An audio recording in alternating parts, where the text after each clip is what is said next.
Little One Eye, Two Eyes and Three Eyes by the Brothers Grimm. Narrated by Cheryl Bassett. Once upon a time there was a woman who had 3 daughters, the eldest of whom was named One Eye, because she had but a single eye, and that placed in the middle of her forehead.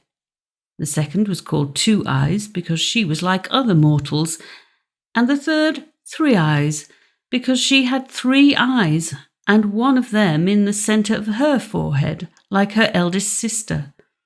But because her second sister had nothing out of the common in her appearance, she was looked down upon by her sisters, and despised by her mother. "You are no better than common folk," they would say to her. "You do not belong to us." And then they would push her about and give her coarse clothing, and nothing to eat but their leavings, besides numerous other insults as occasion offered. Once it happened that Two Eyes had to go into the forest to tend the goat, and she went very hungry because her sisters had given her very little to eat that morning. She sat down upon a hillock and cried so much that her tears flowed almost like rivers out of her eyes. By and by she looked up and saw a woman standing by, who asked, "Why are you weeping, Two Eyes?" "Because I have 2 eyes like ordinary people," replied the maiden, "and therefore my mother and sisters dislike me, push me into corners, throw me their old clothes, and give me nothing to eat but what they leave. Today they have given me so little that I am still hungry." "Dry your eyes then now," said the wise woman. "I will tell you something which shall prevent you from being hungry again. You must say to your goat, 'Little kid, milk, table, appear,' and immediately a nice filled table will stand before you, with delicate food upon it, of which you can eat as much as you please.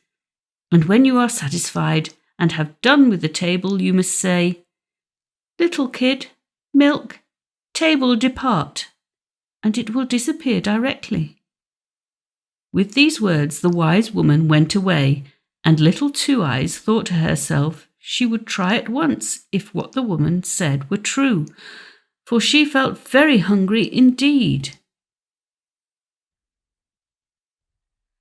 "Little kid, milk, table appear," said the maiden, and immediately a table covered with a white cloth stood before her, with a knife and fork and silver spoon, and the most delicate dishes were ranged in order upon it, and everything as warm as if it had just been taken away from the fire. Two Eyes said a short grace, and then began to eat, and when she had finished she pronounced the words which the wise woman had told her. "Little kid, milk, table, depart." And directly the table and all that was on it quickly disappeared. "This is capital housekeeping," said the maiden in high glee, and at evening she went home with her goat and found an earthen dish which her sisters had left her filled with their leavings. She did not touch it, and the next morning she went off again without taking the meagre breakfast which was left out for her.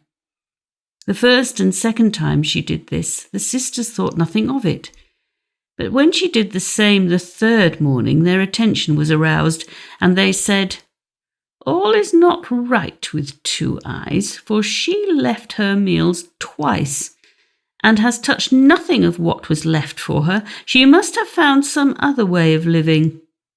So they determined that One Eye should go with the maiden when she drove the goat to the meadow, and pay attention to what passed, and observe whether any one brought her to eat or drink. When Two Eyes, therefore, was about to set off, One Eye told her she was going with her to see whether she took proper care of the goat and fed her sufficiently. Two Eyes, however, divined her sister's object and drove the goat where the grass was finest, and then said, "Come, One Eye, let us sit down, and I will sing to you." So One Eye sat down, for she was quite tired with her unusual walk and the heat of the sun. "Are you awake or asleep, One Eye?" "Are you awake or asleep?" sang Two Eyes until her sister really went to sleep. As soon as she was quite sound, the maiden had her table out and ate and drank all she needed, and by the time One Eye woke again, the table had disappeared, and the maiden said to her sister, "Come, we will go home now. While you've been sleeping, the goat might have run about all over the world." So they went home, and after Two Eyes had left her meal untouched, the mother inquired of One Eye what she had seen, and she was obliged to confess that she had been asleep. The following morning the mother told Three Eyes that she must go out and watch Two Eyes and see who brought her food, for it was certain that someone must. So Three Eyes told her sister that she was going to accompany her that morning to see if she took care of the goat and feed her well. But Two Eyes saw through her design and drove the goat again to the best feeding place. Then she asked her sister to sit down, and she would sing to her, and Three Eyes did so, for she was very tired with her long walk in the heat of the sun. Then Two Eyes began to sing as before. "Are you awake, Three Eyes?" But instead of continuing as she should have done, "Are you asleep, Three Eyes?" she said by mistake, "Are you asleep, Two Eyes?" and so went on singing, "Are you awake, Three Eyes? Are you asleep, Two Eyes?" By and by Three Eyes closed two of her eyes and went to sleep with them, but the third eye, which was not spoken to, kept open. Three Eyes, however, cunningly shut it too and feigned to be asleep, while she was really watching, and soon Two Eyes, thinking all safe, repeated the words, "Little kid, milk, table appear," and as soon as she was satisfied she said the old words, "Little kid, milk, table depart." Three Eyes watched all these proceedings, and presently Two Eyes came and awoke her, saying, "Ah, sister, you are a good watcher, but come, let us go home now." When they reached home, Two Eyes again ate nothing, and her sister told her mother she knew now why the haughty hussy would not eat their victuals. "When she is out in the meadows," said her sister, "she says, 'Little kid, milk, table appear,' and directly a table comes up, laid out with meat and wine and everything of the best, much better than we have, and as soon as she has had enough, she says, 'Little kid, milk, table depart,' and all goes away directly, as I clearly saw. Certainly she did put to sleep two of my eyes, but the one in the middle of my forehead luckily kept awake." "Will you have better things than we?" cried the envious mother. "Then you shall lose the chance." And so saying, she took a carving knife and killed the goat dead. As soon as Two Eyes saw this, she went out very sorrowful to the spot and sat down where she had sat before to weep bitterly. All at once, the wise woman stood in front of her again and asked why she was crying. "Must I not cry," replied she, "when the goat which used to furnish me every day with a dinner according to your promise has been killed by my mother, and I am again suffering hunger and thirst?" "Two Eyes," said the wise woman, "I will give you a piece of advice. Beg your sisters to give you the entrails of the goat and bury them in the earth before the house door, and your fortune will be made." So saying, she disappeared, and Two Eyes went home and said to her sisters, "Dear sisters, do give me some part of the slain kid. I desire nothing else. Let me have the entrails." The sisters laughed and readily gave them to her, and she buried them secretly before the threshold of the door, as the wise woman had bidden her. The following morning they found in front of the house a wonderfully beautiful tree, and leaves of silver and fruits of gold hanging from the boughs, that which nothing more splendid could be seen in the world. The two elder sisters were quite ignorant how the tree came where it stood, but Two Eyes perceived that it was produced by the goat's entrails, for it stood on the exact spot where she had buried them. As soon as the mother saw it, she told One Eye to break off some of the fruit. One Eye went up to the tree and pulled a bough toward her to pluck off the fruit, but the bough flew back again directly out of her hands, and so it did every time she took hold of it, till she was forced to give up, for she could not obtain a single golden apple in spite of all her endeavours. Then the mother said to Three Eyes, "Do you climb up, for you can see better with your 3 eyes than your sister with her 1. Three Eyes, however, was not more fortunate than her sister, for the golden apples flew back as soon as she touched them. At last, the mother got so impatient that she climbed the tree herself, but she met with no more success than either of her daughters, and grasped the air only when she thought she had the fruit. Two Eyes now thought she would try, and said to her sisters, "Let me get up. Perhaps I may be successful." "Oh, you are very likely indeed," said they. "With your 2 eyes you will see well, no doubt." So Two Eyes climbed the tree, and directly she touched the boughs, the golden apples fell into her hands, so that she plucked them as fast as she could and filled her apron before she went down. Her mother took them off her, but returned her no thanks, and the two sisters, instead of treating Two Eyes better than they had done, were only the more envious of her, because she alone could gather the fruit. In fact, they treated her worse. One morning, not long after the springing up of the apple tree, the 3 sisters were all standing together beneath it, when in the distance a young knight was seen riding toward them. "Make haste, Two Eyes," exclaimed the elder sisters. "Make haste and creep out of our way, that we may not be ashamed of you."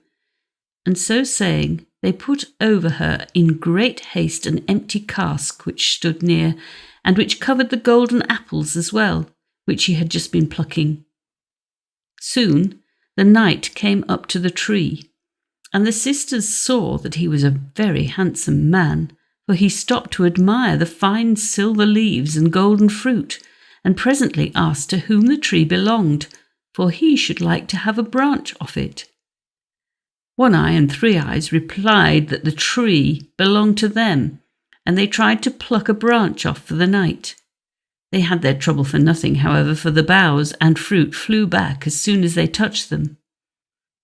"This is very wonderful," cried the knight, "that this tree should belong to you, and yet you cannot pluck the fruit." The sisters, however, maintained that it was theirs, and while they spoke, Two Eyes rolled a golden apple from underneath the cask, so that it travelled to the feet of the knight. She was angry because her sisters had not spoken the truth. When he saw the apple, he was astonished, and asked where it had came from.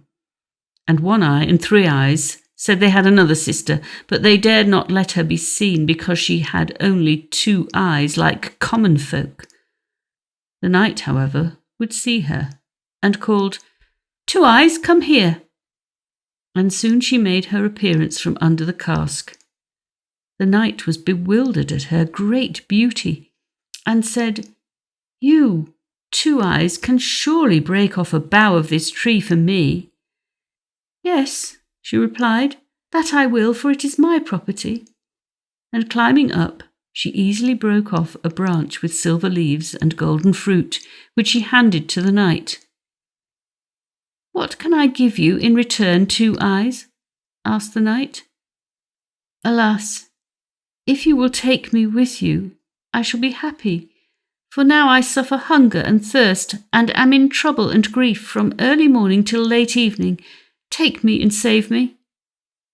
Thereupon the knight raised Two Eyes upon his saddle and took her home to his father's castle. There he gave her beautiful clothes and all she wished for to eat or to drink, and afterward, because his love for her had become so great, he married her, and a very happy wedding had they. Her two sisters, meanwhile, were very jealous when Two Eyes was carried off by the knight, but they consoled themselves by saying, "The wonderful tree remains still for us, and even if we cannot get at the fruit, everybody that passes will stop to look at it and then come and praise it to us. Who knows where our wheat may bloom?" The morning after this speech, however, the tree disappeared, and with it all their hopes. But when Two Eyes that same day looked out of her chamber window, behold, the tree stood before it, and there remained. For a long time after this occurrence, Two Eyes lived in the enjoyment of the greatest happiness, and one morning 2 poor women came to the palace and begged on alms.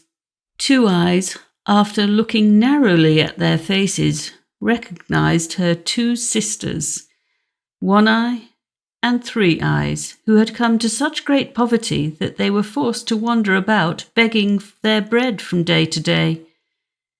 Two Eyes, however, bade them welcome, invited them in, and took care of them, till they both repented of their evil which they had done to their sister in the days of their childhood.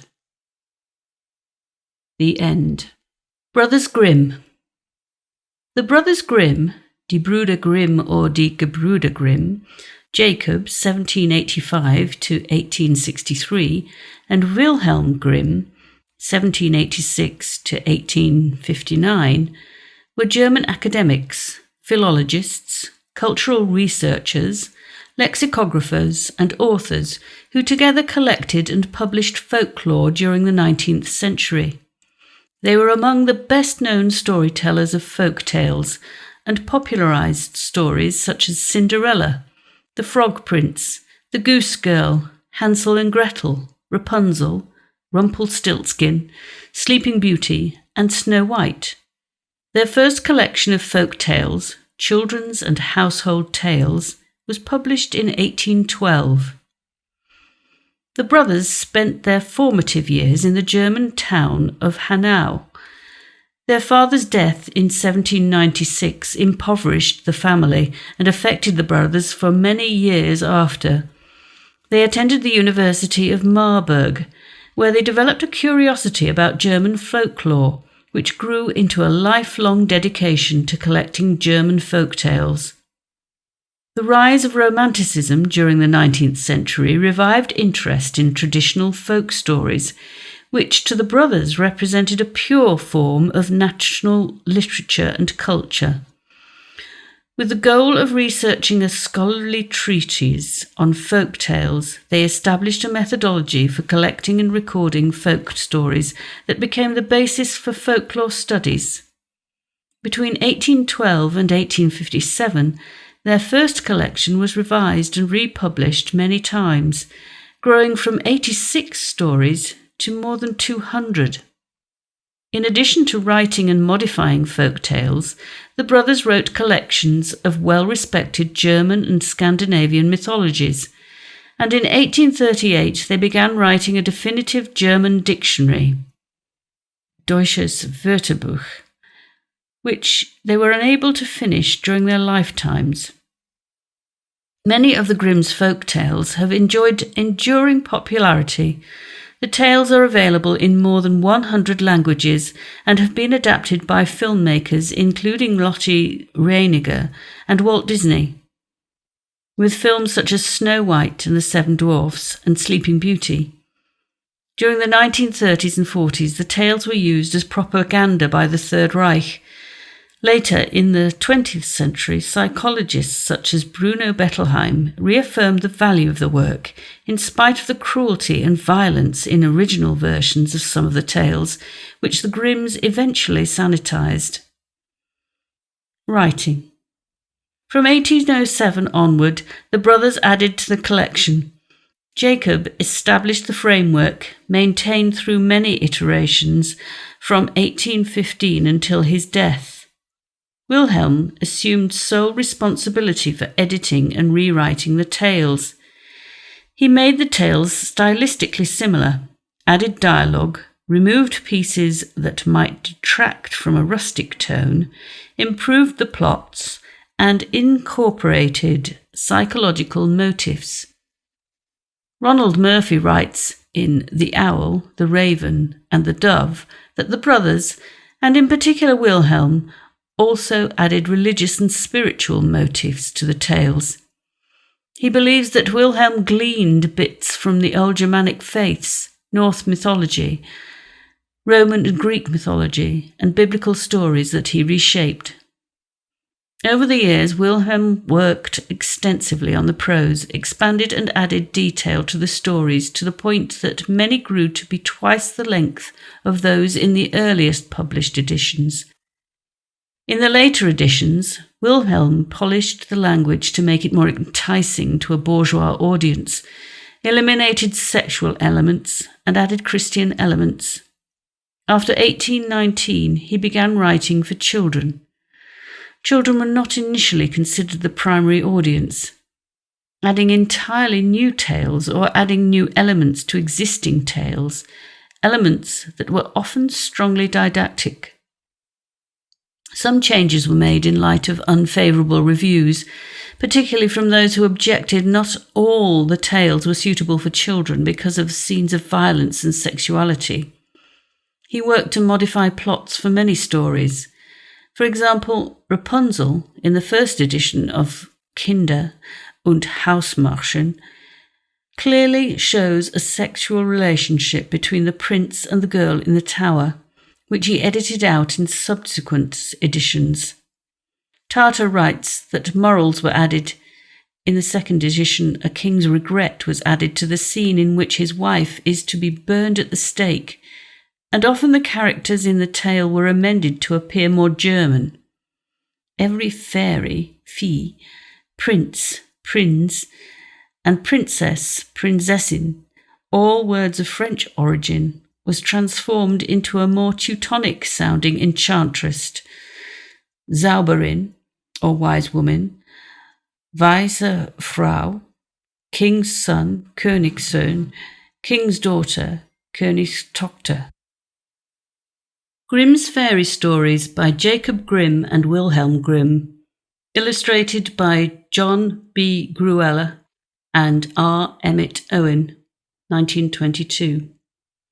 Contents: The Goose Girl, The Little Brother and Sister, Hansel and Gretel, Oh, If I Could But Shiver, Dummling and the Three Feathers, Little Snow White, Catherine and Frederick, The Valiant Little Tailor, Little Red Cap, The Golden Goose, Bearskin, Cinderella, Faithful John, The Water of Life, Thumbling, Briar Rose, The Six Swans, Rapunzel, Mother Holle, The Frog Prince, The Travels of Tom Thumb, Snow White and Red Rose, The Three Little Men in the Wood, Rumpelstiltskin, Little One Eye, Two Eyes, and Three Eyes.